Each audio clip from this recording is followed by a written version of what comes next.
Hi guys, it's Katie. I thought I'd give you a sneak peek at how my seedlings are doing. These are all the tomatoes. Everything is up except for the San Marzano. They might just take a little longer.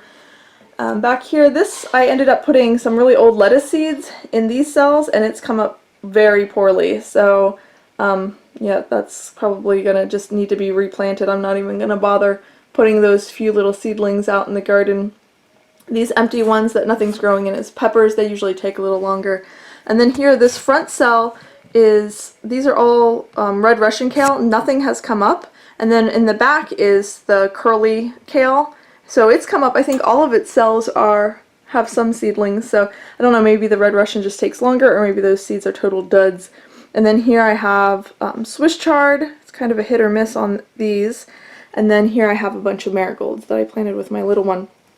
But I wanted to show you, I have this shop light, and I ended up putting some, I don't know if you can see, aluminum foil back there to divert the light, because the shop light only covers the middle section of the little greenhouse there.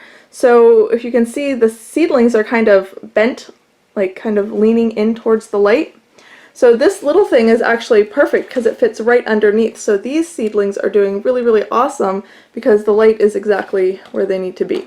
And like I said, I put this aluminum foil to try to help, but it's not doing such a great job. When I had a setup like this before, I actually had two shop lights, but one isn't working. I'm not going to replace it because they're kind of pricey, and I'm not planning to start that many seeds. I just wanted to get a few things started. So it's not working as well as I was hoping. Also, when I did this before, I would do like an entire flat of all tomatoes or all peppers or something, so the seeds would come up around the same time, but when I have it kind of all mixed in here, it's not working as well as I'd hoped. So what I ended up finding, which I think would have been a lot better if I would have found this first, this would have worked out better. I got these from the Dollar Tree. So there's 12 cells in here, and it comes with the clear plastic cover, the cells where you would plant in, and the part that would catch the water. So for 12 cells for $1, I could have gotten this same amount of seedlings started for $6, whereas this I paid $8 for.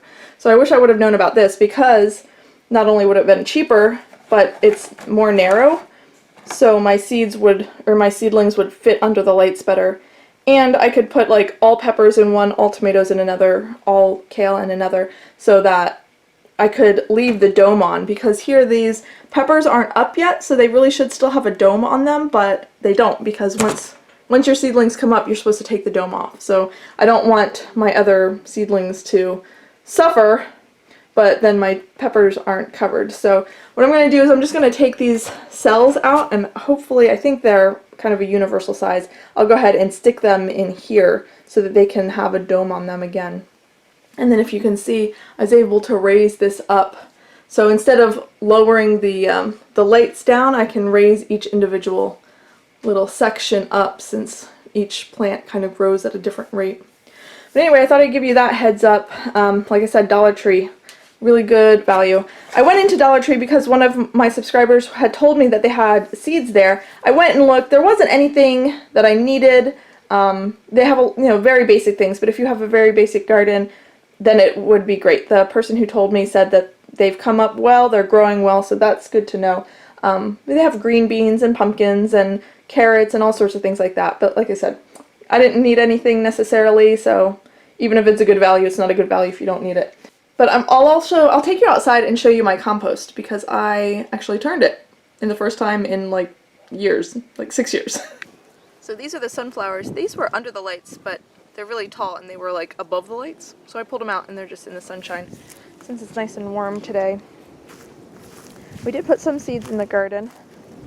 Planted some rutabaga seeds and lettuce and kale, and we put the onion sets in. So we put the rutabagas in here, and I left the Swiss chard, but I pulled the kale out because there were little pests on the kale. And then on this end of this bed, I put some compost from the compost bin in here. You can see there's still like eggshells and stuff, and my compost doesn't get very warm, so I think it doesn't kill the seeds, like weed seeds. So I just put it in this section. I'm going to let it sit and see how weedy it gets. I might not put the compost until it's a little bit, you know, more finished. But this was old compost that was in the composter, and then I put what's in my pile in the composter. And so I put the onion sets around this perimeter of this end. I figured I could tell the onions from other weeds, and then since there was a lot of pests in this bed last year, I was hoping maybe that would kind of keep the buggies out. I'll show you my compost pile.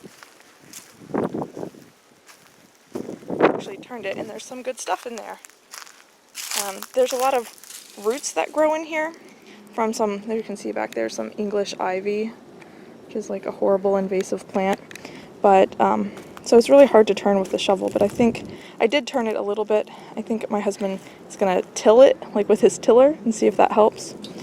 And then in here I put what I could of what was mostly like 3/4 of the way done being composted in there. I put some leaves on top to keep the moisture in.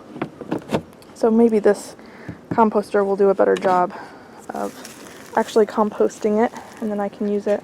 It gets nice and hot and kills those weed seeds. And then over here, I'm working on this bed that we did last year. Did we do it the year before? I can't remember. I'll have to go back and look at videos. Everything is a work in progress, so it's hard to know when certain things were done. But this bed, it was all grass at one point, and we put this black edging and mulched it. So I have my raspberry, a blueberry, fig, apple tree. So it's a nice little orchard. And we might end up putting other smaller things, like it might be nice to have some marigolds, but I wanted to keep it pretty basic. Like I didn't want to plant tomatoes or peppers or in here or anything like that, just kind of perennial things, fruit things. But yeah, I got some mulch. It's a lot of work though, so this is what we've got done so far.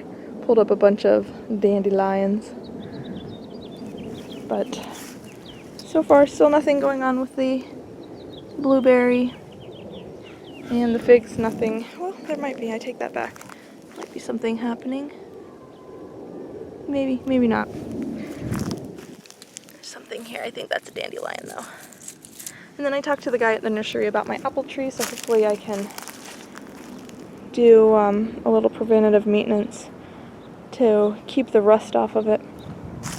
Anyway, that was just a quick update for the garden.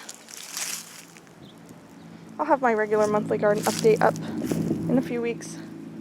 And if anything else happens interesting in the meantime, I'll let you guys know. Alright, thanks for watching. Bye!